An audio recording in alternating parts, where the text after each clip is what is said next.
Good evening, ladies and gentlemen. Once again, it's time for wow. Moby said, "I'm out." He was here, now he's out. But besides the fact, welcome to episode 85 of the 5 Minute Warning. Of course, it is your man, Yo Mello, Ruben in the house, and of course, beside me, I got the man with a plan, the man on the ones, twos, and fours. If you ask him, AG. What's happening, y'all? How you doing? And we had Mo B, but I guess he said, I ain't got time to. Oh, wait a minute. There he is. Wait a minute. He got time. Let me see. Let's get him in there. Mo B. Hey, and Mo B's back. What's going on? The original Atlanta Hawk, y'all. I mean, okay. Oh, he got the blue hat on. I mean, I understand that.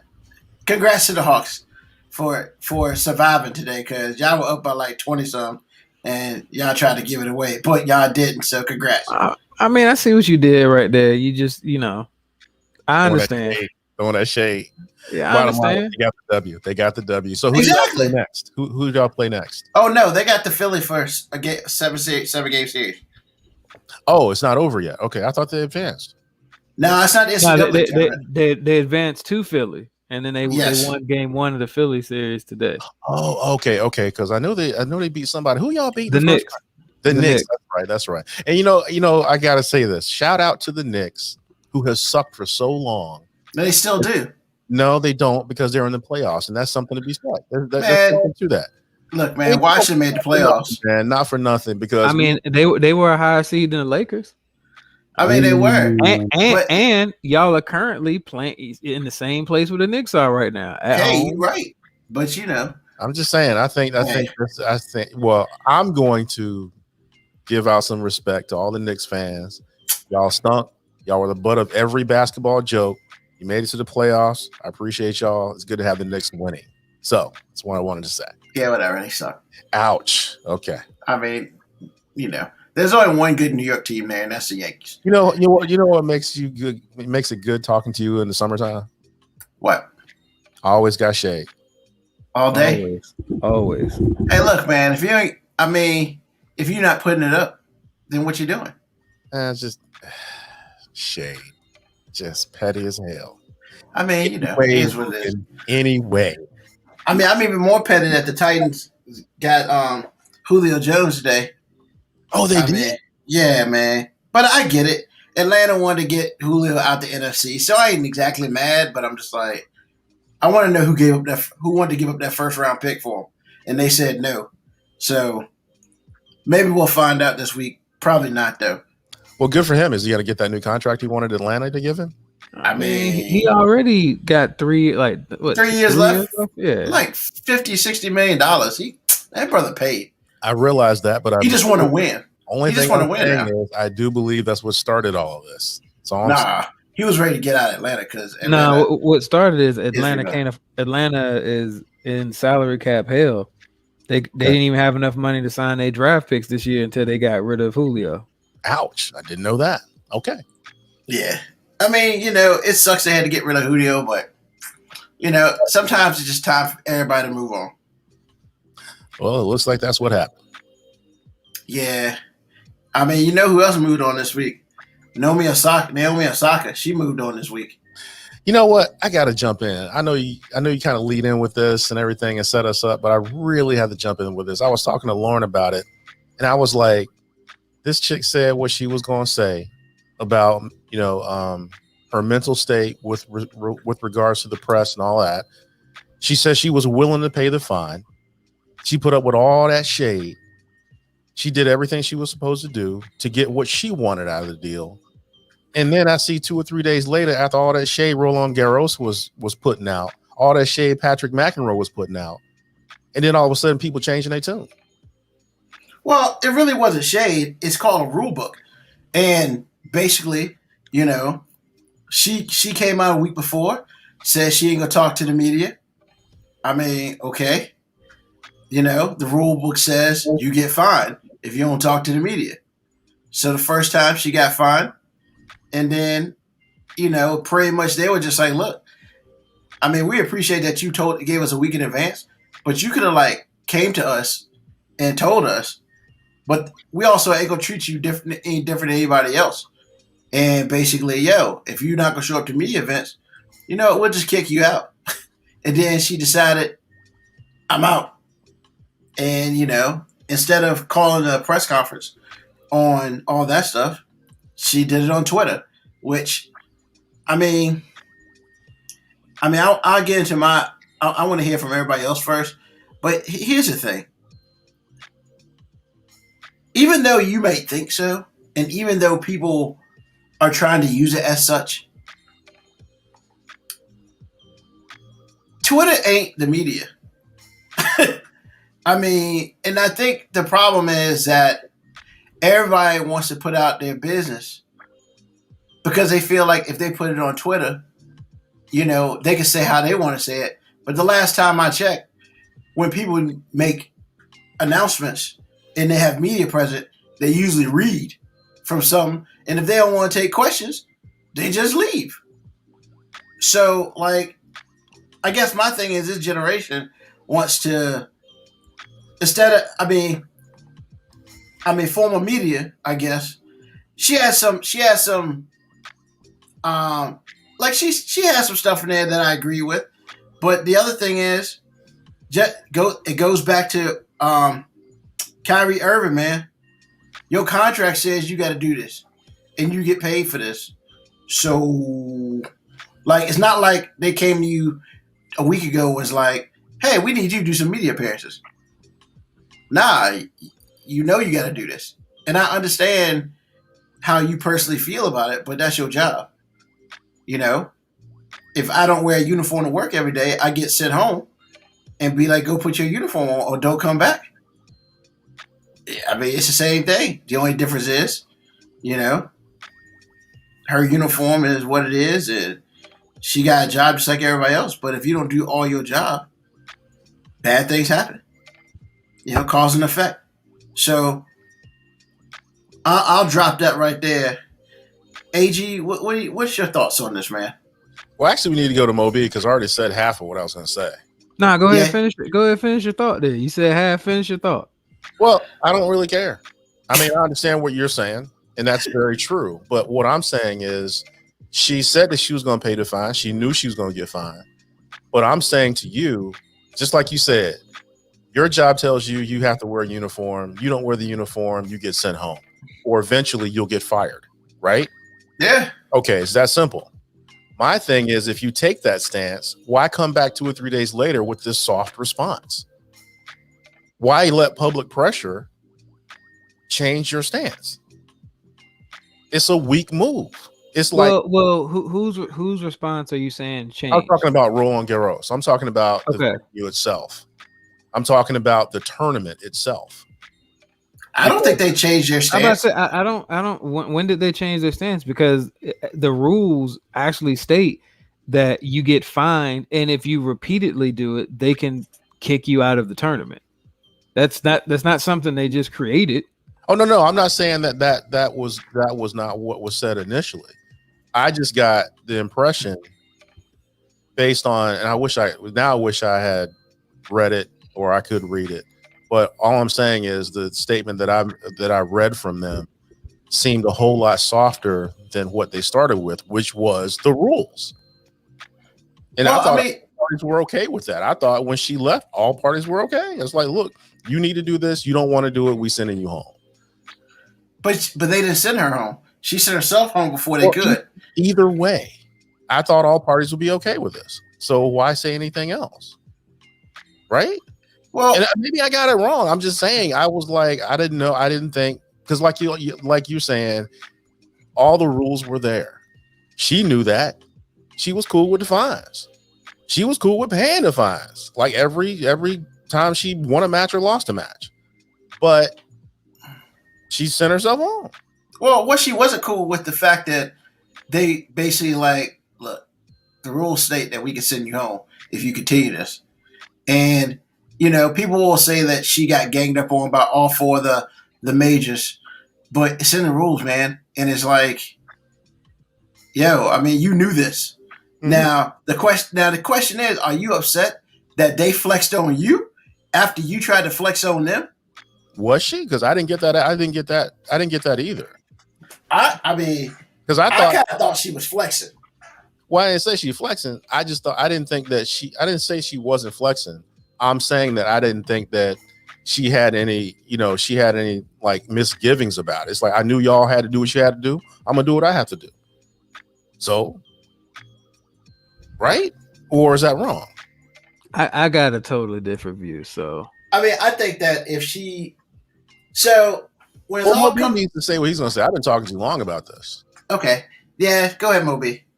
I mean, I just have a totally different view because I'm more upset at all the public support she's getting, and I know that makes me sound like the dude that is like just upset, but I'm not upset. Like, the rules state that you got to get interviewed or you're going to get fined, and if you continue to miss it, we can kick you out. Those are the rules. What I felt like she did was a punk move by posting what she did on Twitter, because she hit all of the buttons that people know that if we hit right now, you're going to get public support sympathy. This, at first, this was hey, I have been struggling on clay courts, so these interviews, people ask me questions that give me doubt. And then it went to, I've been suffering from depression for years. And then it went to, for my own mental health, I'm withdrawing. Like, we didn't hear about any depression issue before. We didn't hear about any mental health issues before. Then she threw the whole I'm an introvert thing out there. It's like, yo, if you are really withdrawing for mental health issues, you could have just came on Twitter or wherever you posted and just said, hey, due to my own mental health issues, I'm going to withdraw from the tournament as to not be a distraction. I hope to be back soon. Period. The end. But no, she went to the whole suffering from depression. These interviews make me doubt myself, because she knows that public hates media. So now it turned into the whole, oh, well, you shouldn't have to decide between your mental health and doing interviews. It's like, nobody's telling you got to decide between that. Like, honestly, she could have flipped this whole thing around and she'd have just came to the press conference and Marshawn lynched it. Just went up there and been like, hey, I'm just here so I don't get fined. I'm just here so I don't get fined. I'm just here so I don't get fined. Is that all the questions? All right, I'm out. Like, yeah, maybe she would have come off as a little bit of a jerk, but I mean, at the same time, they couldn't really fine her. We wouldn't have to keep talking about this. Yeah, we wouldn't have to keep talking about this. But I just feel like right now we are using the clause of mental health way too loosely. Because if she's saying I have self-doubt because of interview questions, I'm sorry, you're a professional athlete. Part of what makes you great as a professional athlete is overcoming your own self-doubt. Like, and the committee said something that I didn't even think about until they said it. If we don't make you have to interview, aren't you kind of getting an unfair advantage over your opponent who has to come answer these questions? What if they have the same doubts that you do, but they got to sit up here and answer these questions too? So we going to give you a pass because you say you have a mental health issue. If they do that, everybody's going to say that, hey, I suffer from depression. I don't want to come to the interview. Yes, that makes me sound like a bit of an asshole because I'm like poo-pooing the mental health thing, but I'm not. I'm just saying there are people out here who really have mental health issues. And if she does suffer from depression, hey, fully sympathetic about that, or empathetic, I should say. But at the same time, I didn't need to hear all the soliloquy stuff. If you really were withdrawn because of mental health issues, you'd have just came out and said that. It'd have just been like, hey, due to mental health issues, I'm withdrawn from the tournament. I hope to be back soon. I'm sorry for any fans that I disappoint. The end. But when she did all of the PR hot button topics to get public opinion on her side. Now I gotta see on ESPN where Steph Curry sending out stuff. No one should ever have to decide between mental health and interviews. We support you. Like, yo, I can support mental health issues and not support this dumb shit. I just can. And I mean, in real talk, if she had, like, I'm not saying she doesn't. It's exactly my thing, and I'm not saying she has to disclose to us what her mental health like. I'm saying she said too much. I'm saying all she needed to do was say mental health. I got some stuff going on I need to deal with. I'm out. And I mean, I guess the thing about it is, real talk, she put this out a week ago that she's not talking to me because of all this stuff. Why did he just withdraw a week ago? You know? And I mean, because real talk, like, and I'm not saying that she should have, but my thing is, for those people who do have mental health issues, number one is taking care of yourself. And being in this environment is against your mental health issues, does not help your mental health, then don't go. You could have easily just been like, you know what, I'm sorry it's so late, but I got to back out this tournament, that sort of thing. And nobody would have been mad at it. But as Moby said, she kind of made a public spectacle of it. And then it was the public spectacle and the fact that it seems a little too convenient for certain things, because she suffers on clay and grass courts. On the hard court, she's dominating. So these mental health issues don't come up on the hard court, I guess. And then in her own statement, she said, the media has never done anything or mistreated me or said anything that I perceived as negative. It can't be both. So if I ask you, hey, what do you think contributes to your struggles on the clay court? I'm messing up your psyche so much that now you're having a whole, like, I'm sorry, man. Like, people deal with stuff every day, and maybe I'm just not empathetic enough. But I'm just like, part of being an athlete is overcoming self-doubt. And if you're having a moment where you're having a struggle with that, that's fine. But don't make this about the media or about you fulfilling your contractual obligation, because like I said, we love Marshawn Lynch as a people. We love Marshawn Lynch for coming out and just being, I'm just here so I don't get fined. Because a lot of us really don't like the idea that these athletes have to be in front of these press conferences to answer ridiculous questions sometimes. But at the same time, those press conferences keep the TV contract money up, which keeps you getting paid a whole bunch of money, which means if you really hate doing it, but you want to keep getting paid, just come out here and Marshawn Lynch it. I'm just here so I don't get fined. I mean, that's kind of where I'm at. I understand y'all. And I mean, where I was coming from was I didn't realize that she was for real flexing. I thought that the flexing came from her just leaving, because I thought genuinely that she was like, I know I'm gonna get fined, I'm gonna pay the fine, and if I get sent home, I do. So I'm just gonna leave on my own. That's just, to me, that felt like just understanding the game entirely and still doing what she was going to do. It was a proactive flex. That's what me and Ruben said. It was a proactive flex because she knew that eventually the tournament was going to be like, because I don't think she thought she was going to get fined. And when she got fined, I don't think she thought the committee was going to also then be like, hey, if you keep doing this, we're going to kick you out. Because she probably had factored the money part anyway. And she was like, yeah, I'll just get fined every time. But when they threw in that second part, which was like, yo, we can kick you out, I feel like she just got ahead of things and was like, you know what? I'm going to try to make public opinion get on my side. And now you got all these people flexing for her, doing these BS statements about you shouldn't have to put mental health or interviews over mental health. Why is the media doing this? This ain't got nothing to do with the media. This ain't even got nothing to do with these tournaments, because these tournaments, as they've stated, are just like, yo, we're just trying to keep it even, man. We can't tell you you ain't got to show up, and then we tell your opponent she got to show up. I mean, do you think she thought she was bigger than, she thought she was bigger than the situation? I'm not gonna say she thought she was bigger than the situation. I'm gonna say that there's probably a good chance that she thought she was just going to get fined, and that everybody was kind of going to be sympathetic to like her reasoning, and that maybe the committee would just fine her and would never even think about taking it to the next step. But isn't that interchangeable though? Isn't that thinking you're bigger, being able to think that way at all? No. That's, To be honest, I would say that is more entitlement, new generation entitlement issues. Like the younger generation just feels like the rules should change for them because they're them. I don't think she thinks she's bigger than anybody else. I just think she thought, oh, they'll find me. But that's it. Like I believe that she thought anybody could do what she was doing and they would just find her. Okay. I mean, honestly, and I'm probably gonna be on the minority on this one, but that's fine.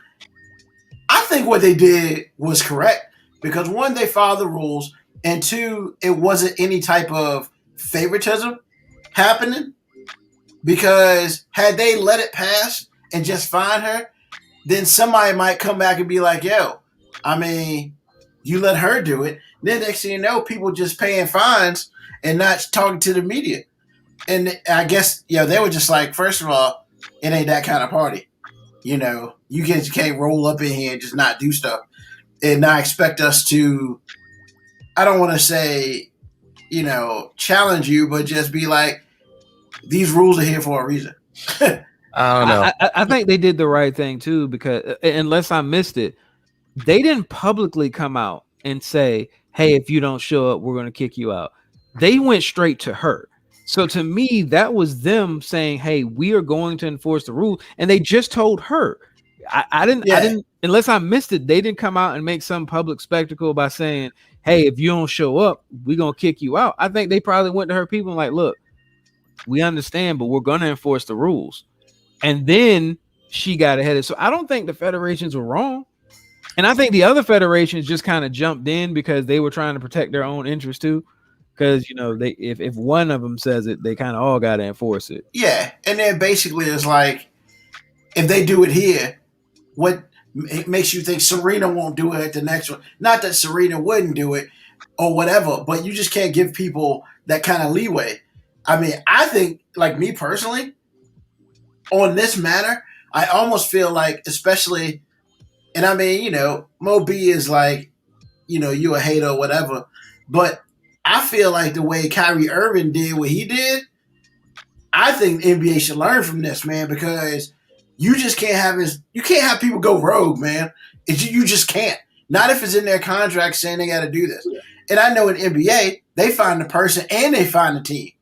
And, like I think the Nets got fined like $500,000 for that dude, which they just probably took from his check and whatever. But I just feel like, you got to. I mean, if you're gonna sit here and do things with this rule, and you are vehemently against people breaking this rule, then you need your consequences has got to fit what you want. And I'm not saying everybody should be a dictator or whatever, but then again, I mean, if your money is from TV and they expect you to talk, then yeah, $3,500 to an NBA player ain't jack. I'm gonna say it's an apples to oranges situation, and I got a couple reasons why. Anybody who's trying to compare this to the Kyrie situation, I think is just reaching. Wow, because reaching? Yes, Okay. and I'll tell you why. Like, not in a negative way, but what Kyrie did was completely disappear. True. He didn't tell anyone, didn't tell the team, the media, no one. Like, at least she proactively told them, "Hey, I'm not doing interviews." And then they, hit her with the response. And also, basketball is a team sport. Therefore, you saying, "Hey, I don't want to do an interview," they got other people they can interview. In tennis, you are the commodity. Like you're the business. You are the team. So essentially, the only way you can compare this is if like the entire Nets decided they're not doing press interviews. Like if everybody on the Nets team was like, "Yo, we're not doing interviews," okay, then it's the same thing. Yeah, they happening. But just one person disappearing, like I said, and the difference was he left without telling the team anything. Nobody knew where he was. Nobody knew what was going on. Exactly. To the team. She at least gave the courtesy of saying she just wasn't going to do it. Like, I mean, we still would have came down hard on Kyrie. But if Kyrie would have just been like, "Yo, I ain't gonna be here for a week and a half," at least we'd have known he ain't gonna be here for a week and a half. True. Now, the only thing I will say, and we can move on from this topic, is probably, Venus Williams had like the greatest like response to this because they asked her about it, and she was pretty much like, quote, for me personally, how I deal with it was that I know every single person that asks me a question can't play as well as I can and never will, unquote. Yo. Oh, I'm sorry. Quote, so no matter what you say or what you write, you'll never light a candle to me. So that's how I deal with it. But each person deals with it differently. And you know what? I ain't really mad at her because she telling the truth. She's also different generation, man. Yeah, I mean, she's a different person and whatnot. And it's just I'm just strictly saying different generation. She predates the participation trophy. That's very true. Predates participation trophy. If you are over 30, you predate participation trophies. Not wrong. I hate participation trophies, dog. Man, I think participation trophies have killed our society. Like, I can go back to a whole bunch of societal issues that I think stem directly from participation trophies, but that's another story. That's a whole show entirely for me. Yeah. Yeah, and so Dre from VA is like, she could have pulled a Federer. She listened to her body. I mean, she could have. She could have came out there and just been like, "Hey, I'm injured. I'm withdrawn." She could have just been like, "F it, I'm out." Nobody would ask. No. If you said that, people would ask questions. If you say you hurt, say you got a leg injury, nobody asks any questions. You out. Yeah. And Ruben is in the minority. Yes, I'm always in the minority, and that's okay. You weren't. That's why I was kind of. It was odd when you said that. How are you in the minority? Well, as far as the way I feel about how it should be handled in the NBA. Yeah, I mean, I think that's apples to oranges thing. I'm a little strong-handed sometimes. You just hate Kyrie, and that's okay. I mean, that's it. I get it. I feel like he's disrespectful. I get it. Like I'm saying, it's just two different subjects, man. Yeah. So while we're in sports, we're gonna shift to the news that happened on Thursday, I believe, in Boston. So, all right, your coach is average at best. Your president of basketball operations has been doing some work. However, recently he's made some questionable statements. That would be Danny Ainge, because he made the statement basically saying that in his 26 years there, he's never seen any racist stuff happen at the Garden. And what? I was like, exactly. Like he put that on wax because he's an idiot. So does he want to call up Bill Russell and say that again? I mean, call up Robert Parrish. I mean, for God's sake. So he resigns as president of basketball operations. They move up the coach to the president of basketball operations, and now they don't have a coach, which probably isn't a bad thing. Hopefully they'll pick up somebody. And I don't remember anybody doing interviews for anything. Like, we just gonna move people up. That's how we do in basketball. They ain't got to. So, I mean, I guess the reason why I want to talk about that briefly is, I mean, I'm pretty sure there could have been a whole bunch of other people that could have been thought of for that position. Yet, I don't think the former coach of the Celtics, Brad Stevens, has, at least as far as I know, has not shown any type of, hey, I can do basketball operations. Like to anybody. Unless he showed to them. And his team was like, we love you and all that crap. But I'm just like, really? That's what we're doing? We just move people up? We didn't even try to fake it. But they don't have to. I mean, clearly, I guess they don't have to. And for them, I think it's a good hire. I think it's a good shuffling of things because Brad Stevens fits their image. And he's smart enough not to say what Danny Ainge said. That is probably true. He would never. I mean, man, I hate when you put me in a position to be that guy. Look, he's white. Well, that's what I already said. He's white. Fits their image. I just didn't say it as bluntly as you. He's white. I mean, and there's two reasons. It might not just be that he's white. They also owe him a lot of money as a coach still. So if you just fire him completely, you got to pay this man this money for nothing. Yeah. Which I think that was going to happen. If you move him up, you're still paying him anyway. and now you can hire another coach, which is what they want to get to anyway. Yeah. But I mean, really, this is just like this is white. The benefit of being white.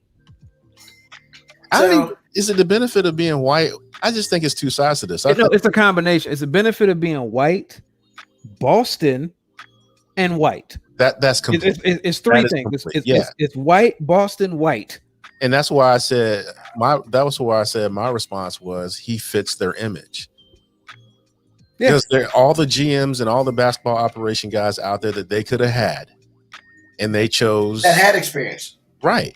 Well, I'm just letting you know, man. Boston. I mean, when they hired Brad Stevens as a coach, he had coached at a mid-major college, and that was it. When you got people, former NBA players who've been assistant coaches for decades, man, Sam Cassell, I feel like been an assistant coach since I've been an adult. Like this man Patrick Ewing was assistant coach since I've been an adult. Like there are a whole bunch of like black assistant coaches who just stay assistant coaches. However, if you got the complexion for protection, aka you white, you get all the benefit in the world. Danny Ainge gonna get a job. Danny Ainge get a job with the Utah Jazz tomorrow. All he gotta do is call them. Like, y'all want to come work for the Jazz, and they'll be like, "Cool, you fit." We'll get rid of this other guy. exactly. I mean, he might as well. Like, Danny Ainge has been a part. Either he needs to go be a part of the Utah Jazz or the Dallas Mavericks, because everywhere Danny Ainge goes, he has the whitest roster in the NBA. He was with Phoenix like a decade or two ago. They had the whitest roster in the NBA. He goes to Boston. They stay with some white dudes on the bench. Matter of fact, Danny Ainge probably has been a little bit too progressive because ain't that many white dudes on the Celtics right now. Oh, God. I'm just saying, Not wrong. there ain't a lot of white dudes. Like, look, Scalabrine was on the bench forever as Boston just because he was a white dude that can shoot. He's a hero in Boston. Is he wrong? Scalabrine.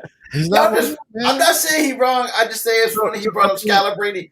Look, Danny Ainge might show up in the Dallas Mavericks organization. I mean, tomorrow. I mean, they got enough white guys. I don't think so. I don't think Cuba's down like that, though. I mean, you can say that. At There's least- a lot of white dudes up there. Now, look, he hides it well by getting international white dudes.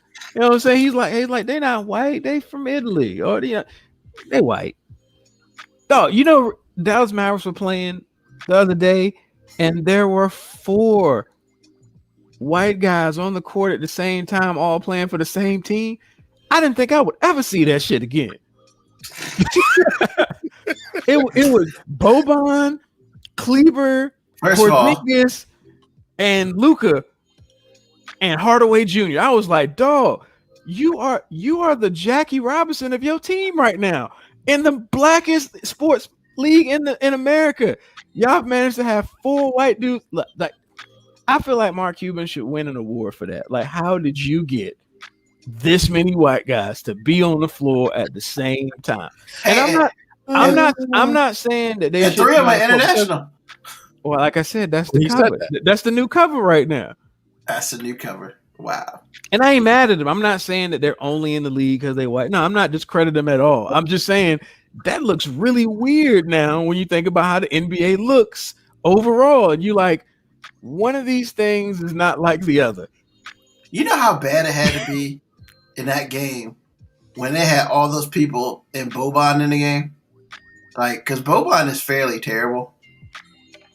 I mean, really, let's just be honest about it. Bo was not good.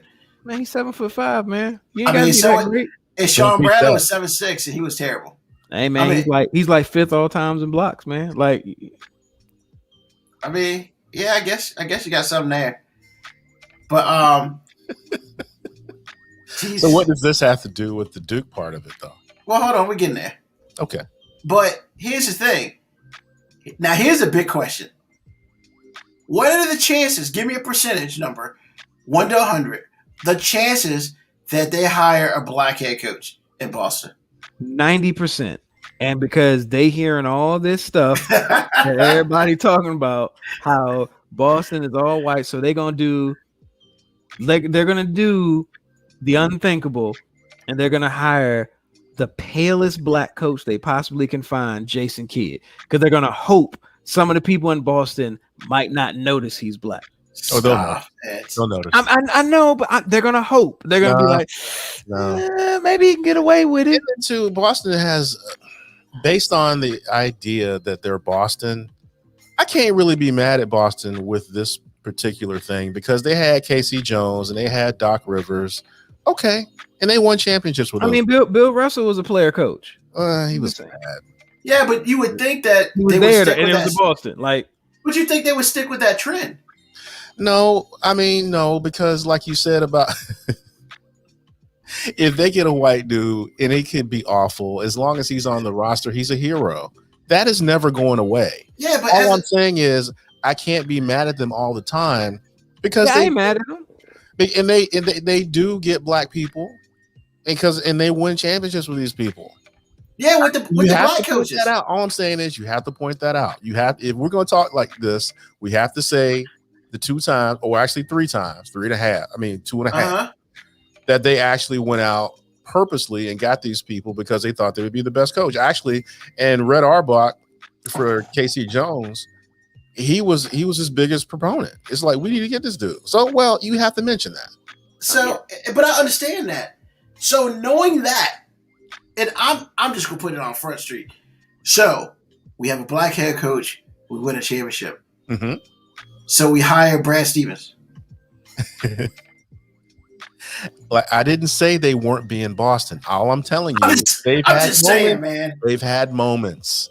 I'm just saying the writing's on the wall. Look, Brad Stevens ain't Danny Ainge though. Like, we already know Danny Ainge game. Like, if Danny Ainge can find a white dude for the job, he gonna find that white dude for I the job. understand that. Brad but- Stevens different. Like, Brad Stevens is, and plus Brad Stevens knows, we all know he ain't got no basketball operations experience. So he just gonna probably hire whoever he thinks is gonna be the best coach. And really, if they smart, they probably just gonna go to Jason Tatum and Jaylen Brown and be like, "Hey man, who you guys want? That's what they need to do. Who you guys I mean, want?" Well, man, like they need to be on the interview committee. lots of teams would be smart to do that, and they don't do it. So I'm not holding my breath on that. I mean, Yeah, we talked about Boston way too much. I know. So how does this refer to Duke? Now, as you know, as everybody either knows or they don't, AG is a huge Duke fan. I am. Once again, Coach K is leaving. Yes, yes. At least North Carolina pretended like they had interview process. They just said, "Hey, John Shine's coach" when he leaves. I mean, Okay. at least Hubert Davis had to at least get an interview with other people, and other people get interviews. I mean, I'm saying, but what's your point? Like, why are you so big on this interview process? If you're a school and you feel like you have somebody in house who's ready for the job, why do you need to put on a show?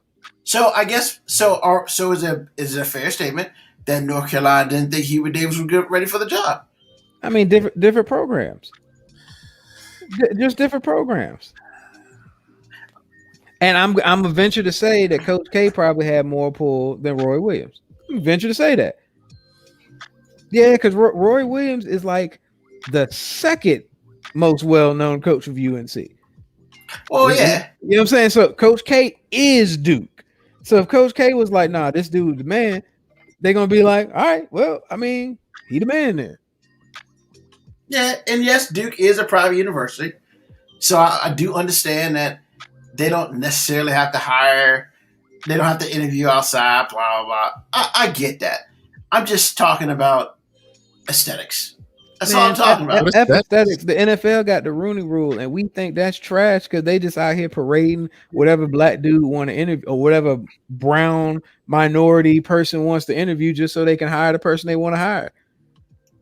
That's true. Well, true. I don't really agree with having the Duke conversation with the Boston conversation to start with. I think it's stupid.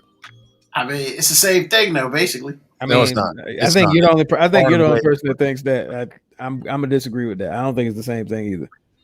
Because Okay. let me say what I'm going to say about it, and All right. I'll the Duke fan's going to start with North Carolina.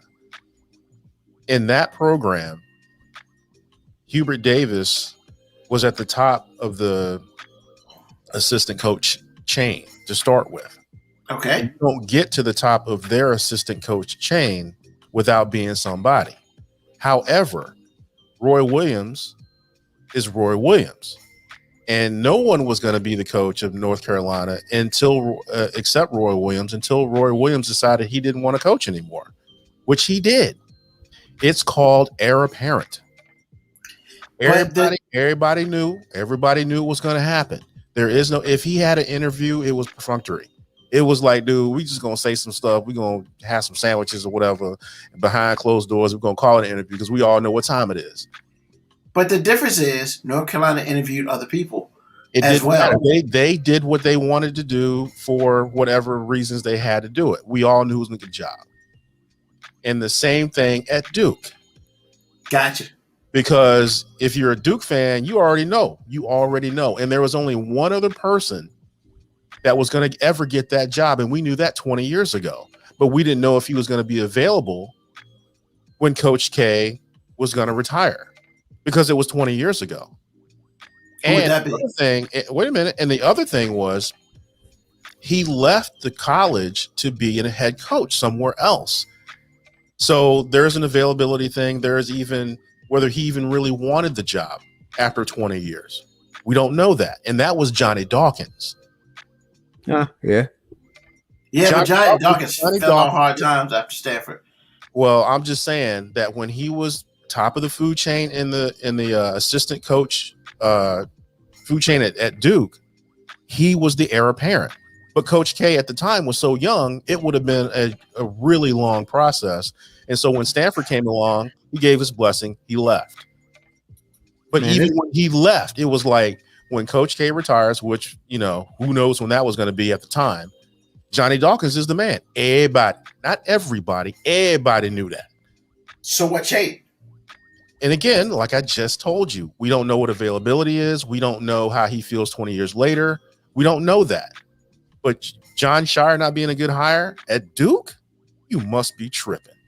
I mean, where's Bobby Hurley and all this? Bobby Hurley is coaching elsewhere. I say you got a job. Yeah, but you act like people won't leave their jobs. Oh my God! Yeah, dude, but you also got to understand that some dudes like a Bobby Hurley, who's established himself as a head coach somewhere else, may not want to go follow Coach K. I told you, we don't. Like, know why would you might not want to go follow Coach K. Right? They might have called him, and he might have been like, "Nah, I'm not trying to be behind Coach K." I'm telling you, man, this makes all the sense in the world. That dude was at the front. He was sitting beside Coach K for a minute. Gotcha. So what kind of leash does he have? Your opinion? What kind of leash? Yeah. 2 seasons, 3 seasons, 10 seasons. Okay, well, I don't know that, but all I do know, as long as Coach is on the phone talking about just be as patient with him as you were with me, then we ain't gonna have no problem. Because I remember Coach K sucking ass. And if it weren't for the AD, we wouldn't be having this conversation. But they let that dude lose for 3 seasons, and he lost until he didn't. So I'm just letting you know. Jon Scheyer's got the same lifeline that Coach K had with his AD. And like Moby said, I don't care if Coach never steps foot on Duke's campus again. He is Duke University as far as basketball goes. I mean, he's a lot of the reason why that place has a $5 billion endowment. Duke was Duke was a small private school, and then they started winning. Because that's the only thing they're good at to start with athletically, for real. That, lacrosse, and soccer. So I'm just letting you know. I'm telling you, man, this is the wrong conversation to have comparing them to Boston. No, different situation. Man, just like UNC. We talked about sports for a long time, man. I think this might be the most we've ever talked about sports up here. I mean, you know, sports is a little important. So what we're going to do, we're going to shift from sports. And we have a new segment called Question of the Night. And I'm excited for the first question of the night because I already know emotions are about to flare in so many different ways. I read this early in the week, and I was like, F me. I remember being in the theater watching that bullshit. The first one was good. The first one was good. Hey, let us get to the question. Let's get to the question. No, my bad. I did not let our host Run the show. I done took the show over twice. My bad. I'm sorry. Go ahead, Ruben. This is your show. I just got a little bit emotional. My bad. Go ahead. I'm not gonna lie, man. I did not expect you to have this emotional output right now, because like I feel like me, you, and Moby on the same page with this. And once we explain it, you know, it's gonna happen. So the question tonight is: everybody remembers the Tyler Perry's "Why Did I Get Married" series. Why did I get married? One, and married. Why did I get married? Two, TOO. Why did this movie series? Why do we think this movie series is possibly detrimental to the black community? And I said it just like that. Detrimental to the black community. If you have not seen either one of these movies, the Why Did I Get Married, and you are of a male person, don't see it. You're going to be so pissed off. But if you have seen it, then you understand what's about to happen. What's going on, KB Yakko and E Money? Right on time. Right on time. Because it's about to get real up in the house. Yo, before we started though, I want to say, what's E-Man cooking on the grill? What does he usually cook on the grill, Ma? I mean, anything, man. I'm trying to figure out what he was cooking too, and I ain't getting no invite, nothing. I mean, he knew you was busy. All right, man. And KB Yakko says, I hear you should skip the second one. If I had my way, I probably would have skipped both because of the emotions that are about to come out. But I feel like the excitement here is I didn't think AG could control himself. I'm gonna disagree. I knew AG was gonna react like this, but I'm interested to hear his views on it now. Yeah, ribs and bourbon chicken. Oh, nice. What's up with the hookup, E-Money? That's messed up. We can be eating ribs and bourbon chicken together on the show. Hey, he knew y'all was busy. That's Man, what that was. That's messed up, E-Money. Is it messed up? Is it? It is. It is. Because I ain't getting there. But, all right, AG. So I guess what we... Nope. Just go ahead, AG. It'll explain itself. What were you saying? Because you might set me up to say some other things, too. What were you going to say? So the question was, why was this movie series detrimental to the black community? Or do you even agree with that statement? No, I don't know. I don't know if it was detrimental to the black community. And personally, when I really think about the question as asked, I feel like it was a good thing for the black community because you have black people creating, black people acting in, black people producing, and black people are making distribution deals. And from that perspective, it's like I think that the Cosby Show is not problematic because of what I just said. I'm not going to let Bill Cosby's behavior make the Cosby Show not dope as hell in so many different levels. Now, how I feel personally as a consumer of this product is some old bullshit. Because and it's only one sequence that really bothered me through this whole thing, and it didn't happen. Just one? Yes, it's only one. It's only one because I'm interested to see if we on the same page. Yeah, that's might be. I mean, I got multiple, and I know Moby got multiple. But if you hit the main one, we good. Okay. Well, first of all, it's now that I'm really thinking about where it starts, it's like she engineered, and this she meaning Janet Jackson's character. She has engineered a divorce. The dude has done everything that he can to save his marriage because no one knows what in the world has happened anyway, including the characters. No one knows. All of a sudden, she gets up there and makes this announcement at the most romantic moment of all of their lives. Which one? Which movie was this, please? The second one, when they had the beat, because they announced to their friends that they was getting. She announced, and he kind of was like, "Yeah, right." he is running this whole thing. Okay. Now, and apparently, and I've been listening to Still Processing, and I am feeling my maleness dwindle in worth more so than it usually does. But sometimes women ain't shit. So You are engineering a divorce unilaterally. This dude is trying to save his marriage by any means, any reasonable means necessary. You have mental issues that the divorce, the person that you are inflicting this pain on is now helping you get through your mental illness. As far as I'm concerned, at that point, that's a fucking you problem.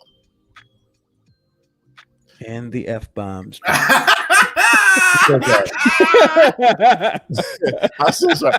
Aunt Shirley, first of all, Aunt Shirley, in any family that I have grown up with and known me all my life, I am so sorry.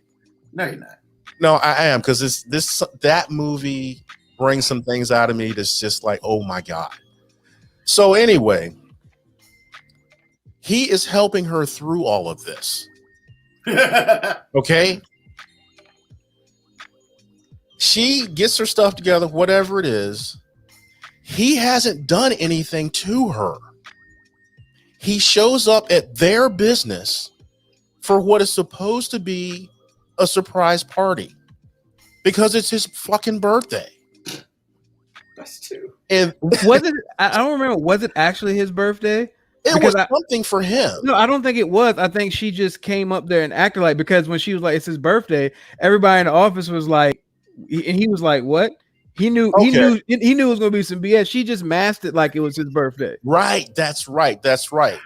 And so this flaming. Let me back that up.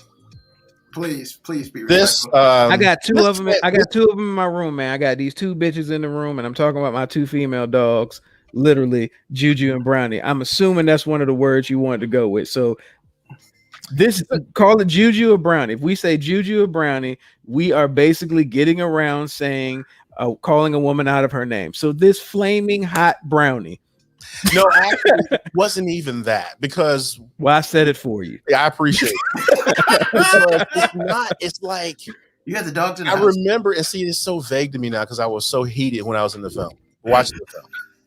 But this dude jumps out this cake, and I'm like, yo, wow. Quote of the movie: "Since you want to act like a bitch," that's like what she said. Like a brownie.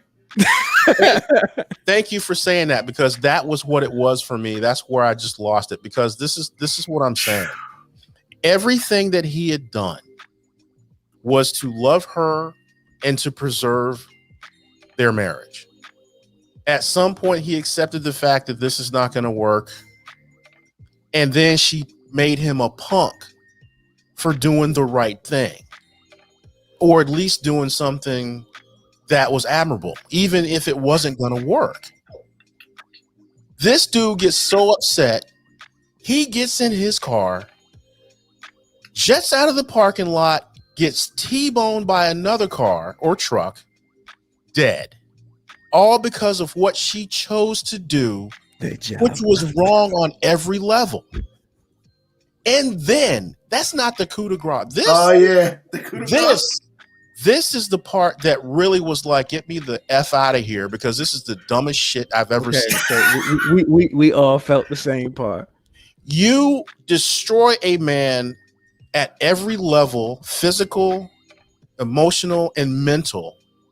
Gone. He's not of this earth anymore, and died in one of the most violent ways that you can die, other than fire and drowning. And then you are rewarded for another stud to be like all about you. And say who it is, man. You gotta say who it is. Against The Rock. But how can you reward that kind of behavior? Now, I know I'm a cis man. I get that. And I ain't shit. I get that too.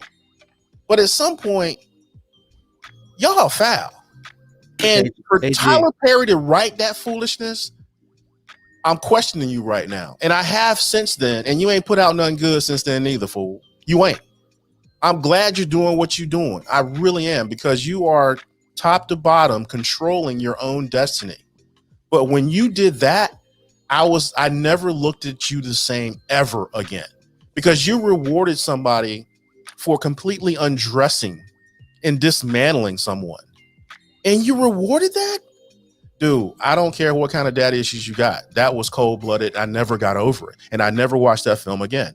So that is my take on it. And it's a good thing for the Black community because of how it came about. But for men, no. No. For Black men in particular, no. That was some busted ass shit right there. I will never, ever, ever find a way to reconcile and conflate that whole thing. Ever. It was foul.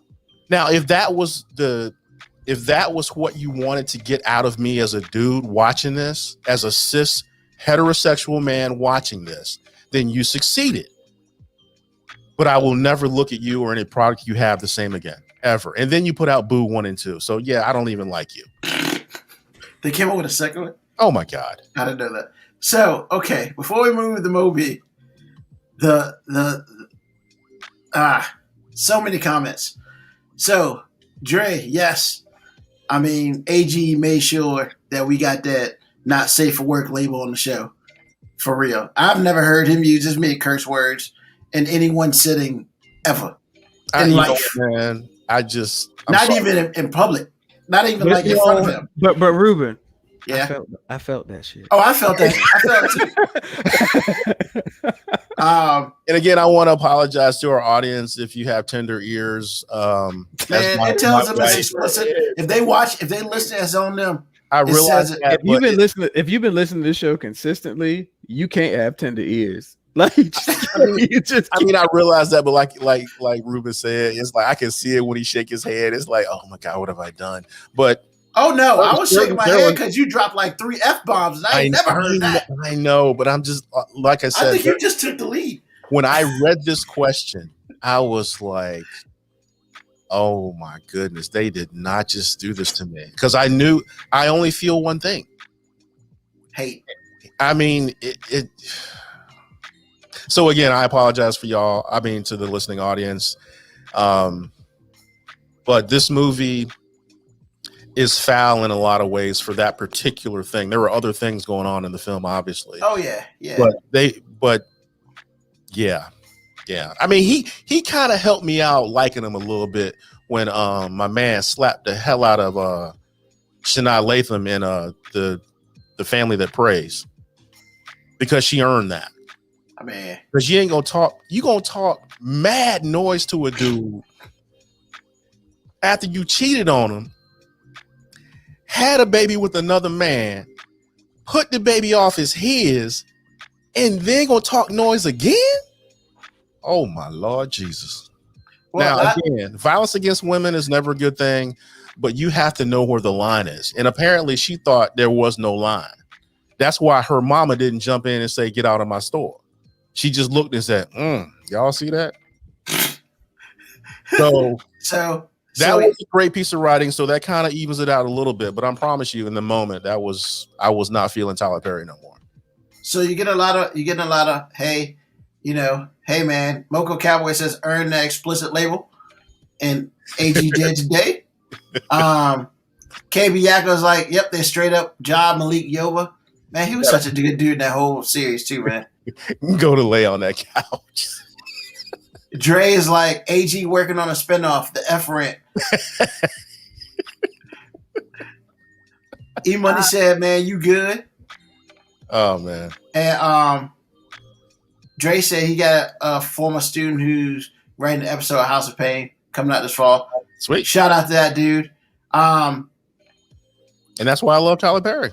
And I will agree with KB Yakko. That Temptation movie, for me, I felt like that was the comeuppance. He was like, yo, I messed up here, but I got it right on that one. Because he got it right on that Temptation movie. Is that the one? Who was in that? Was that the one with Beyonce? Julie Smollett? No. With the girl who was in Roadhouse. Ooh, yeah. Oh, that was good. That was really good. She got her comeuppance. It's almost like he made up for it on that movie. You can't make up for it, but yes, that was a good thing. He tried. He did. Mo B, man, what's up, brother? I mean, I know you got some. He picking his fingernails. He just waiting for his shot. No, I'm just saying, like, I vehemently disagree with a few things that AG said. Go for it. One, AG, I'm gonna put this. Tyler Perry is a genius, Okay. and because he's a genius, you just got to understand that he ain't writing shit for you. I get Like he knows his audience. I'm never mad at any character. Like I've known from Jump Street, I'm not his target audience. His target audience doesn't have a penis. Or if they do, they generally like being with other people with penises. That's his target audience. truth. Because he knows that if you're with these people, you got to go see that shit too. You didn't want to go see that movie. I did. I wanted this because the first one was so good. First of all, I'm sorry. Because I never want to see a Tyler Perry movie. Never. Never. Why not? Not I mean, lately I can say why not, but I mean, no, not because they're always bad. Just because I know they're not for me, and I'm gonna always see a whole bunch of characters that I just think are completely unrealistic and really just strip the masculinity out of any man. Like I feel like there's all in every movie he has, there's one character where you're just like, yo, you are slowly killing black male masculinity one character at a time. Right, and I do agree. And this movie was no different. Like you got it right. The part of the second movie that I hate the most is the fact that Janet Jackson gets rewarded for being a brownie. But it goes deeper than that for me. It goes deeper than that. Brownie. So I'm sorry, Juju. I could have called him a Juju. So all right. So in the first movie, we can't talk about the second movie without talking about her character in the first movie. In the first movie, she's having mental breakdowns, lashing out at him, and she's the one that didn't put the seatbelt on the baby in the car seat, killing their kid. And in the midst of all that, still married. So then in the second one, when she announces that they're getting divorced, apparently they're both cool with it. She's cool until he says, oh, no. You know, half that money you made on that book, I want that too. And then it turns into, that's my money. Now, any lady who might be listening to it, and I've been called a sexist before, I'm about to get called that again. So let's flip this scenario upside down. How many times do women say, I get half of that shit because I was there supporting you while you were doing that? He made all the same arguments. When you was writing that book, you were bouncing ideas off me at night. I supported you in that book. Half that money is mine too. Because that's what made her mad. It wasn't the divorce part. It was the fact that he wanted half the money for the book that she wrote about their effing relationship. Right. I get that. I mean, but the divorce was already in the pipeline. But like I said, everybody was cool with the divorce until he made that statement, because he was like, oh, everything looks good except for the fact that you seem to be missing a chunk of money. And she was like, oh, that was my book. I wrote that. No, baby. Like, that's half. I was there. I was kind of a willing participant. The half part. So now you bringing up stuff, and I'm even more mad again. Okay. So no, the part that infuriated me the most of the movie is not her character, and this is gonna throw y'all off. The people that made me the most upset was every other guy in the movie. At the hospital, when they're all in the waiting room and she's putting their hands together talking about fix it. No, bitch, why are you here? Because you are responsible for our friend being here right now. I'm going to need you to not talk to me if you don't want to catch these hands. Like, the only reason you are here is because you called us. But like, them dudes are supposed to be boys, right? I'm like, Ruben, if you was with somebody, AG, if your wife did all the stuff that Janet did on the precursor of this, and then is in a hospital telling me to fix my relationship, no, I'm gonna need her to shut up while I fix her teeth. Like, no, that. Not wrong. So that's the part that infuriated me. It's like, yo, so we just all cool with this? Like, we good? We good here? Like, your boy is in ICU right now because of this juju. And you are like, yeah, it's gonna be okay. It's no. I'm gonna need you to be on that side of the waiting room, like somewhere over there in the other hospital. Like outside, yeah. So yeah, that's the part that made me mad all the time. I'm just like, how are the boys so cool about this? Like, I'm think I'm gonna have a problem ever talking to her again. Cause not only did you kill him, you also killed our godchild too. Cause I still remember it was you. Who did put it in?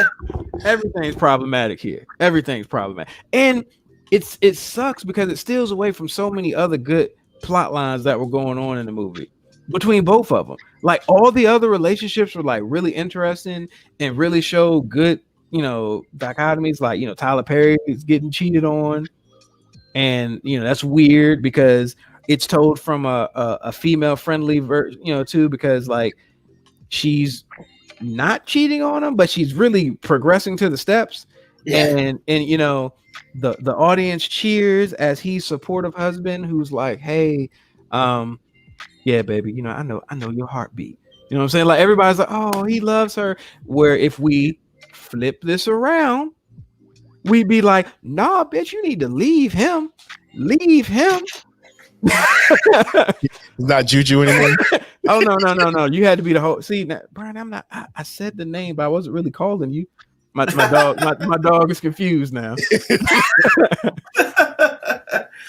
I mean, so yeah, those first two movies, like, I mean, my thing was, I don't know what. So like with the character that Jill Scott had, yo, man, what else did that dude have to do to just get?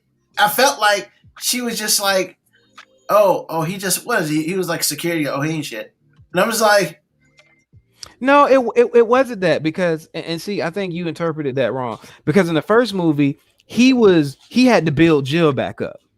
So yeah. in the second movie, she was trying to do in return what he did for her. But in the process of doing it, she was doing it in a way that kind of stripped him of his masculinity. Yeah, you can't really do that. But she wasn't doing it maliciously. You know what I'm saying? So I thought that was an interesting character because it was like she wasn't trying to do it maliciously.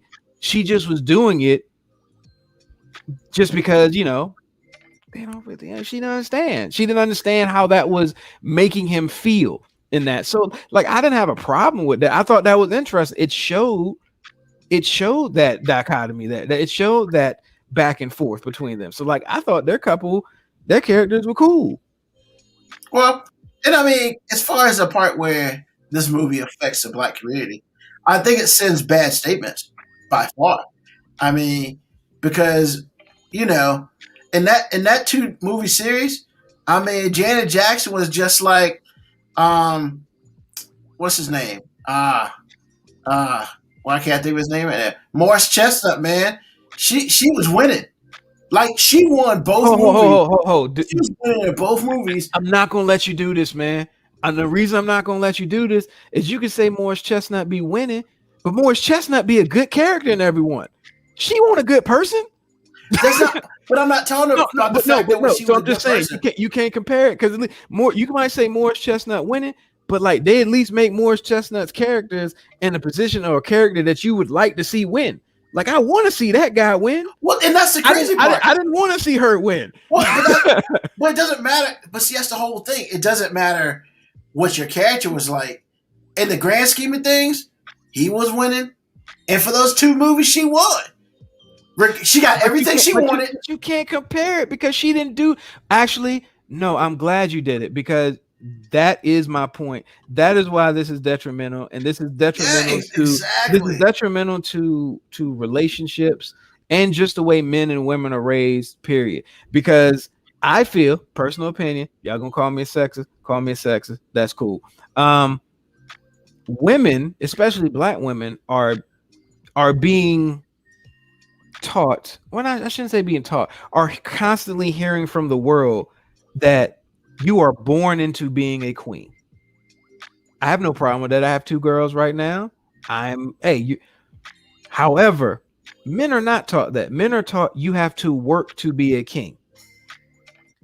Women are learning the lesson that we're born into being a queen. Therefore, I deserve a prince or a king to come in and take all of my baggage, all of my shit. This is it. I deserve a king. As a black male, we're taught you have to work for your kingdom. You have to give something out that's king worthy for you to be accepted as a king. So you're right. Morris Chestnut characters have to be written the way they're written because that's the only way you can justify him winning. And Janet's character didn't have to do shit but be black and be a woman, and she gets the rock at the end. Like, that's, hey, basically the message is no matter what, baby, you're a queen. And you always gonna be at the number one spot. Whether you're a horrible tyrant juju, you're still a queen. Still a queen. I mean, but that's what those movies said to the public, and I am to the point where it's like I feel like that has become, for some people who don't understand the difference between fact and fiction and real life and not, they see that movie and next thing you know, oh, that's what I deserve, blah, blah, blah. I mean, because you still got the fools out there from Way to Exhale. Oh, when she burned up all his clothes in his car, I mean, you got fools who went and did that because they saw it on Way to Exhale. They thought it was a great way to get back. Hey, that's against the law, idiot. And she spent like 20 years in jail. I mean, but it's just like, here's the thing, is like, the problem is, as a culture, as a people, we are not separating fact from fiction. Well, some people aren't separating fact from fiction to the point where it is not, it can become problematic. Because when it's all said and done, it can become problematic. Well, it is problematic. Right? So, I mean, because regardless of the fact, all these movies are movies. All right? Coming to America is a movie. Waiting to Exhale is a movie. Why Did I Get Married 1 and 2 are movies. But if you try to take that and put that to your real life work, then you're going to fail. Because in a movie, you can determine the outcome is predetermined by whoever wrote it. Whereas in real life, some people leave their outcome is predetermined. Some people are just like, it is what it is. But why put yourself in a position where you could just completely fail? I mean, okay, man. And it does. And Moco Cowboy, you're right. It does set unrealistic expectations. I mean, okay. Here, it's not that it set unrealistic expectations on purpose. And honestly, sometimes if your product is bad, but it's still being consumed, you get tricked into thinking that it's a good product. And let me explain. I feel like women, especially black women, don't have good characters on movies and in TV. And I go, why? Why don't we have characters and interpretations that like I'm proud for my daughter to watch? However, they don't want that because the most popular black women characters of the last, we'll go decade, Gabrielle Union and Being Mary Jane.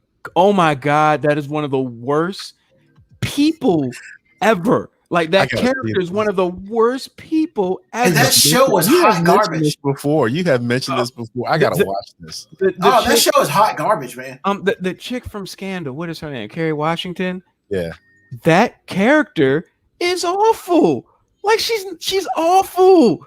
But you're not allowed to say that, man, because it's like she runs around yelling at people, doing shady stuff, sleeping with the president. Oh my God! I'm not. You brought the sexuality, and I didn't, because I don't got no problem with that. My thing is, she's a terrible human being. She rigged an election. She has no problem. She does all the self-preservation things. She's shady. I mean, like she's turned on her own friends. Like the character, she's not as a person is bad. But the black women community embodied her as a boss brownie. since I can't say the B, a boss brownie. Like, oh, she's a boss. She's a boss. It's like, okay, do you want characters that represent you as queens or bosses? But they're interchangeable. Yes, I know, which goes back to the whole unrealistic expectation. But they are real because you're allowed to act that way. Again, man, Yes, you are. You are. However, it's the problem. Like, the problem is not the product. The problem actually is the consumer. And yes, maybe that makes me the sexist, but yes, women who love these type of characters, you're the problem. Dude, we live in a world where a woman gets mad and you're not allowed to say that's kind of called that. All you can say is I'm sorry. How she gets mad, why she gets mad, immaterial. She's allowed to just, like I said, undress you for no apparent reason. And she is a boss for doing that. You're not allowed to say a woman is not being cool, because the place where we come from, anytime a woman got mad, she wasn't being cool. Hey, let me tell you my household rules, because it goes right into what you're saying. Because women have that freedom. King runs the kingdom, queen runs the king. Truth. Like I always say, understand when your right goes wrong, and if you don't know the line, maybe I'm not allowed to say it, but we all know what I'm thinking. Because every time a woman gets mad, it's not her being, creating freedom and agency. Sometimes you just cold-blooded. And a lot of women like to see other women being mean to men. And it's a very popular thing to see. And so, okay. I mean, think about how a male would have been perceived in Janet Jackson's character. So went over to the house and smashed up all the stuff. Mm-hmm. It would have been the most hated movie ever. No. He'd have been in jail. Well, that too. because he would have been perceived as abusive. Right. I told you before on the show, even if he didn't hit her, he'd have been abusive. I told you before on the show, Ruben, there's only one gender in a heterosexual sense. There's only one gender that's able to perpetuate violence, yell, scream, or be abusive. And it's not you. If you identify as a man, it is not you. So I'm just letting you know everything he's saying is right. I mean, I learned from R. Kelly back in the day. When a woman's fed up. First of all, it's problematic for you to say you learned anything from R. Kelly. Hey, man, people can walk and chew gum. You can learn stuff from R. Kelly, and he can be a creeper. No, you're right. I just like messing with people about that, because like I listen to R. Kelly music all the time, and I don't care. Well, I'm not. I know people go, "Hey, you shouldn't listen to it." But I'm like, look, I don't agree with none of the stuff he's supposedly doing, but that don't mean I can't step to the name of love. Yeah, TP2000 is a banger. I can talk about feeling on her booty too. Like that's a banger. I mean, if I want to talk about my Jeep, that's cool too. I don't see nothing wrong with a little bump and grind as long as she's an adult and it's consensual. I mean, I put those disclaimers in my head as the music's playing. Oh yeah. Like even listen to the older Aaliyah song, "Age Ain't Nothing But a Number." I know R. Kelly wrote it, so age ain't nothing but a number as long as you're consensually an adult. As long as your age is at least 18, we good to go.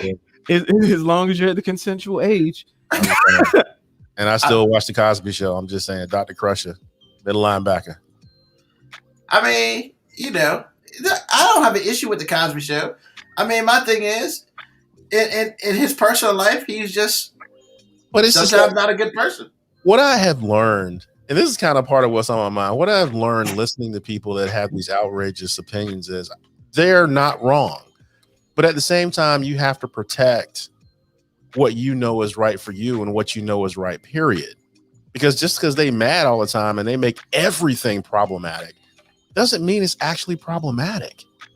Because Michael Jackson was a creeper, but I mean, Off the Wall is hot.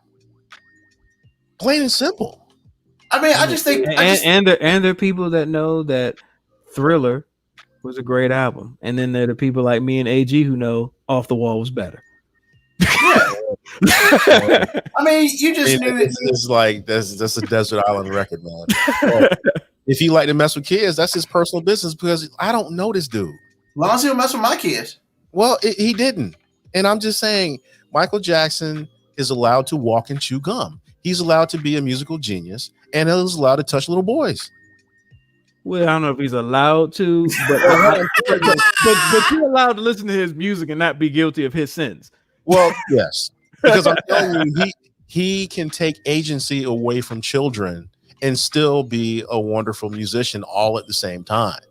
Look, man, that's all I'm saying. I know when R. Kelly made the song "Age Ain't Nothing But a Number," Aaliyah was 14. It still was a banger. The song still was a banger, and I just don't pay attention to the fact that he's probably talking about an underage person. I'm just going to make it about a discrepancy between two consensual adults that were at age. That's what I'm going to make the song. I don't see nothing wrong with a little bump and grind. Yeah, I know he's probably talking to some underage chick trying to coerce her, but look, that's not who I'm talking about in my head. Like, music, art is about interpretation, and my interpretation ain't his. Clearly. I mean, just like if your girl only knew. First of all, if I got it my way, she ain't never gonna know.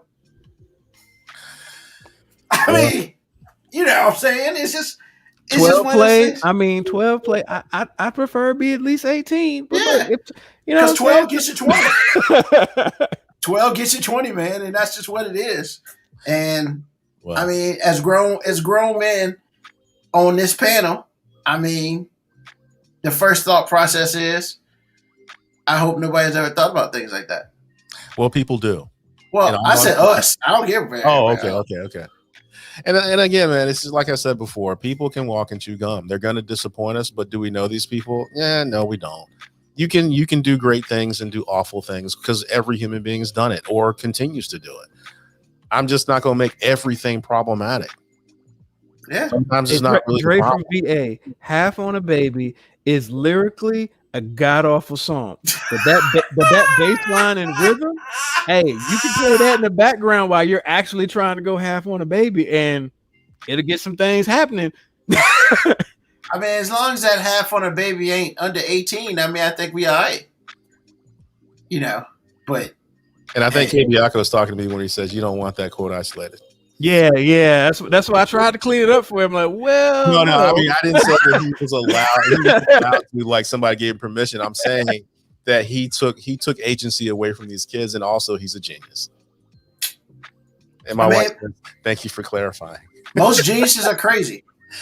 No. See, he ain't crazy. He's just arrogant. I mean, he started calling himself the Pied Piper, man. Bro, he literally, that's when he went down. He laughed at everybody who knew it was going on. Like, but you still can't lock me up for it. You ain't caught me yet. I'm the Pied Piper. I'm leading all the kids to the promised land. Yeah, I even pissed on the girl in the video, and I said that was my twin cousin, and I'm still free, bitches. So it's like the Shaggy defense. Wasn't me. Love that Cheetos come up with that.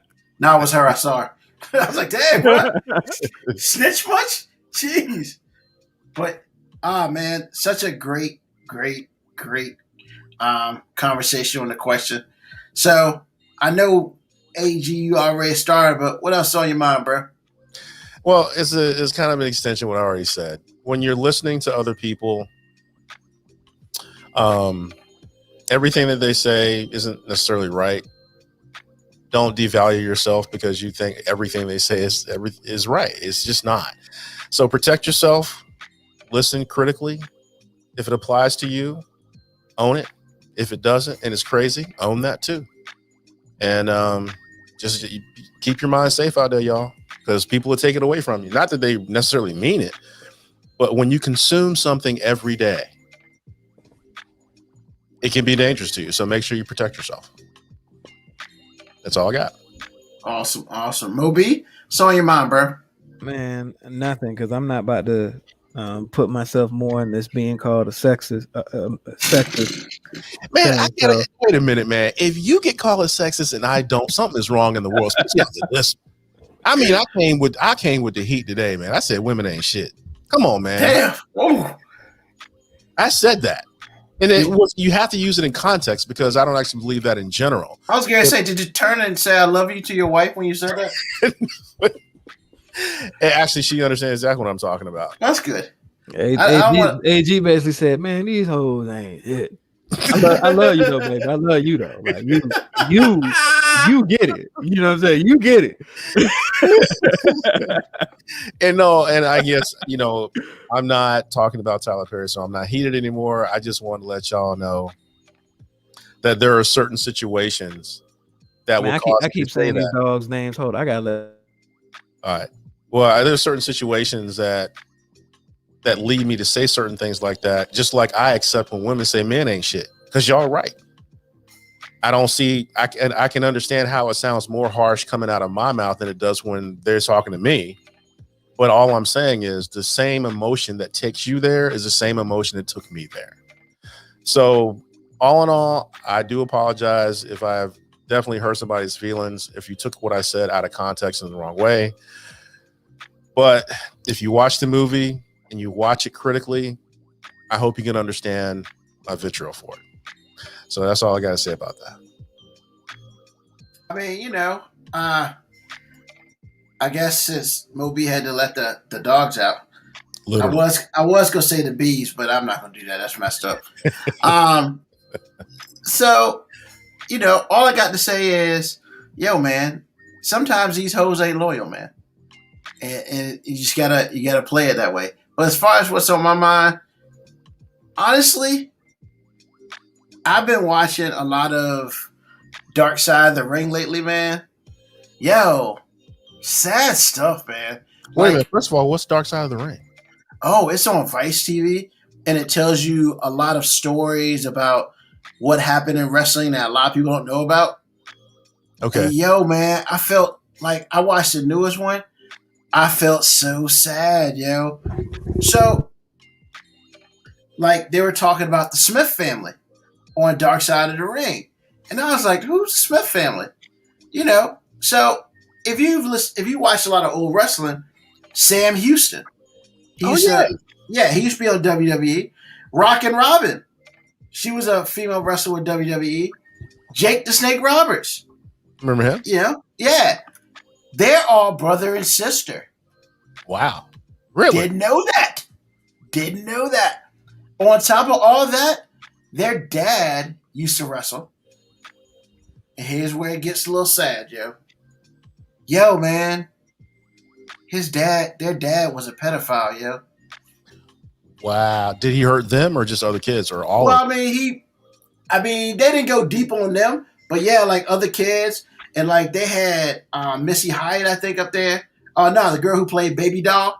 And like she was like, yo, me and him be on the road, and then we go off the beaten path a little bit and just pick up this girl, like some 12-year-old girl, and take her back to the he would take her back to a hotel room.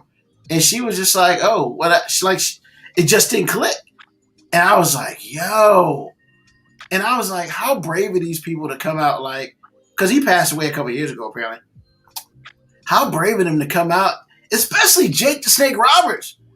And was pretty much like, yeah, my dad was a pedophile.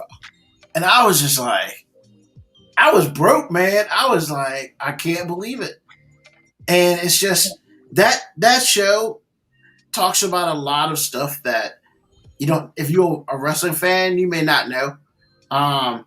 It also talks about, most of the time it starts really bad. Like they did a thing on Brian Pillman, which was like 2 hours long, which was sad. But his son is a wrestler now, so it's like, full circle type of deal. But it's a good show if you're a wrestling fan. It talks about the time when they went to North Korea.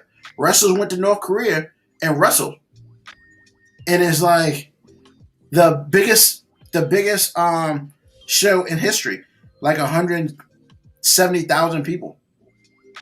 But like in North Korea, they were like literally, they had handlers, and they were like, they couldn't leave their rooms, and the people were forced to be there. Like if they didn't go, they got shot. Bruh. They couldn't say nothing. Like throughout the whole joint, they were just quiet. Until like the last match, which was a dude who was North Korean, and he was just like, he was there. Here, and like Ric Flair was on that joint. Too Cold Scorpio was on that joint. And then apparently Too Cold Scorpio and Hawk from the Road Warriors got into a fight. and he Too Cold Scorpio's like, "Yeah, I almost killed Hawk." What? Like he almost killed Road Warrior Hawk overseas, and I'm just like, yo. The Owen Hart episode was rough because I remember watching that pay-per-view and with my friends, and literally it's like, what happened? You see him fall and it cuts out. Yeah, I Yep. was watching that. I was watching it with my friend Ben, and his mom had bought the pay-per-view. So that was the only pay-per-view, you know, saying that when I was a kid, that was like the only pay-per-view I'd ever actually was watching. Like for real. Like I would watch it later if somebody else had recorded, you know, how you get the bootleg stuff back in the day. But like we were watching it live and like he fell. And I was like, yo, what happened? Yeah, that was like, crazy. Because you see it happen, but it's so fast, you didn't know what it was because he was supposed to be coming down. So you just see something come down really fast. Yeah, and the camera pans away. Yo, it was just so wild, man. And then of course the Ultimate Warrior episode, in which when I did learn about that, did not talk to the current or the widow of the Ultimate Warrior. She had nothing to do with it. They did not contact her apparently, or she had contacted. She said no. So they talked to his first wife, and I mean, it's just, yo, man, that show is awesome in a lot of ways. But then it's like, it's so sad, man, because these wrestlers go through stuff, man. Like, you want to watch a really sad episode, the one with Fabulous Moolah, bruh. Apparently, she was a madam. Okay. And she would hoe out the other female wrestlers. Okay. Yo, that episode, I was just like, it was hard to watch that, man. It was hard to watch that. But, you know, but what it does, man, it lets everybody know that, you know, like these people who a lot of people put on pedestals and stuff like that, they're ordinary people who have problems just like the rest of us. And, you know, just watching Dark Side of the Ring, to me, it makes me appreciate the wrestlers a little bit more because you have no idea what's going on in their private life. It's like you go to work and you don't appreciate the person at the store who, you know, may get something for you or whatever because you don't know what's going on when they leave work. So it's like the same thing. So for me, it just gives me a better appreciation of people, you know, when they're not working and when they're in their private time, because a lot of people messed up, man, and we just don't know. And the worst thing you can do is be a dick to people in stores and stuff, man. Just be nice to people because you don't know what they're going through when they leave there. You have no idea, you know. So that's all I'm saying. That's what's on my mind today. Mob, what you got? What's on your mind, bro? Like I said, man, nothing's on my mind as far as some of the topics we've talked about today, man. Look, what's on my mind for real though is like, all y'all people just gonna have to let me have this, man. I consistently have rooted for people who have consistently lost at everything in my life. So now that the Hawks have won, I know a lot of you people are gonna be like, "Yo, man, they in the second round of the playoffs, and you got all this Atlanta Hawk paraphernalia." Look, I've had this gear. I didn't just go out and get it. I'm true to this. I ain't new to this. I just ain't never had no reason to actually be putting it out here like that, other than just, you know, it's a cool accessory to wear sometimes. But yeah, so as long as the Hawks are winning, y'all gonna have to listen to me just be a terrible winner because I've been such a good loser my whole life. You know what I'm saying? Like I've rooted for the Raiders, the Hawks, the Braves. Like, yo, y'all just gonna have to let me have this shit, man. Like, look, the Hawks won the game. You know what I'm saying? So I'm gonna be up here just as, like if by the next Sunday we happen to be up in this series, oh, y'all not gonna get me to shut up. Y'all might see some more Atlanta stuff because I got more Atlanta stuff to put up in the background. It might not even be no wall by the time. It might just be nothing but hats back there of Atlanta Hawks. But y'all just gonna have to deal with it, man. You got the shoes, man? Can you show the shoes? Man, the shoe up there. It's up there. Oh, yeah, I see it. Why don't you get it real quick, man? Show the people because they need to see the show last week, man. Yeah, but everybody won't hear last week. That's cool. Just know it's gonna be more Hawk stuff up there if they keep winning.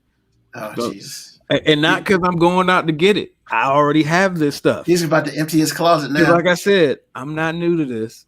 I'm true to this. So next week you're saying if they up, we might see the Dominique Wilkins jersey.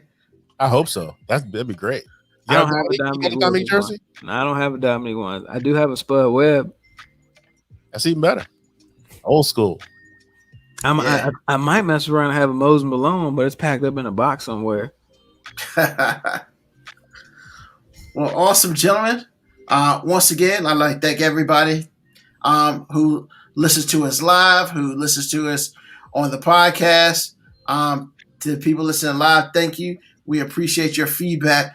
Hey, look, it's one of those things out there that, hey, it's about to be summertime.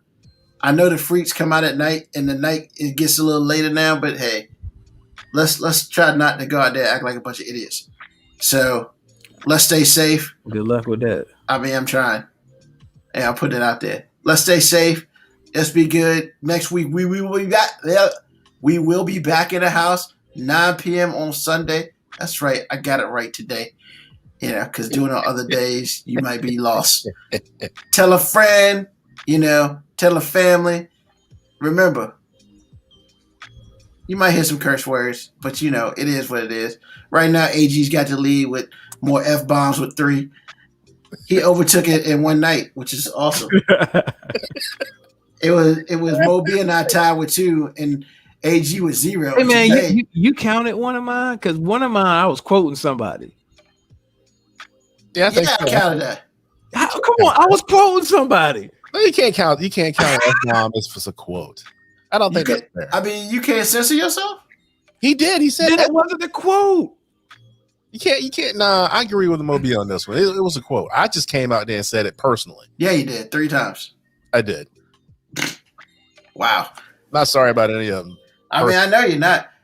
I bet you said the first time your wife was like, "Ooh." No, she didn't. She hears all the time. Oh, wow. All right then. I'm telling you, man, give me started on the right thing. I'm just saying. Oh, okay. Apparently, Tyler Perry is that hot button. One of them. No, it's not Tyler Perry. It's that movie.